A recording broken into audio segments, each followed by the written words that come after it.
Western Counties West Truro 17, Chard 27. Chard travelled to Cornwall for the fifth time this season and came away with a thoroughly deserved victory after a well-managed and clinical performance which sees them end the season in 7th place, writes Glyn Hughes. The score reflects the terrific contribution that Truro made to a very good game, and they certainly made the most of Chard being down to 14 players in the final 20 minutes with players being sent to the bin for high tackles. The visitors made a really strong start, as the forwards drove Truro back. The ball was thrown out wide and Charlie Roberts scored close to the posts, only to miss the straightforward conversion. Truro were useful on the counter-attack and they made every effort to catch Chard unawares, with a clever kick out wide finding the winger unmarked to score in the corner for 5-5. Chard still looked the better side, with Benstead held up just short, and from the line-out Chard executed the perfect catch and drive, with hooker Joe Mainwaring going over. Chard lost influential prop Nick Hislop to the bin, but this did affect them, as shortly before halftime Gab Riley broke clear to claim their third try, which Roberts converted to give his side a 17-5 halftime lead. Chard started the second half well on top, playing some delightful rugby. The scrum and the line-out were working well, and it was no surprise when from another line-out the impressive Luke Hill crossed for the bonus point try to make it 22-5. Then veteran fullback Benstead showed he still has a nice turn of pace by racing in for the fifth try.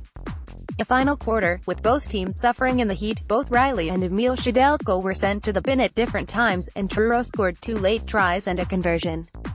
For all the travelling support's nerves, Chard held on comfortably to take 5 points. The effort and commitment made by the players was first class, with the results in the last month of the season reflecting that.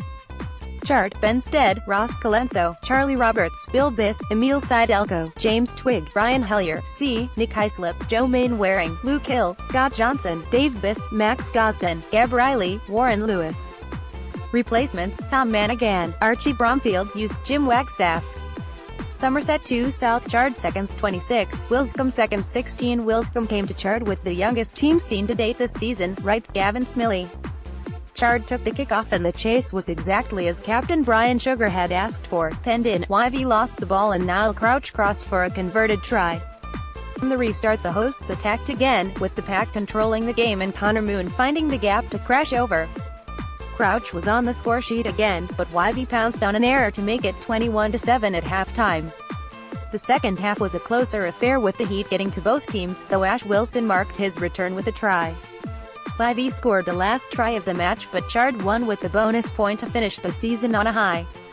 Somerset 3 South Chard thirds 22, Taunton thirds 46. Chard hosted champions Taunton on Friday night, and although the visitors scored first, Billy Vernon's breakaway try gave Chard a 12-7 lead. Taunton took their chances to lead 21-12 at halftime, after which Gavin Watts, Gavin Smillie and Andrew McCurrow all scored tries for the hosts. But the away side never let their lead slip, and sealed the win late on.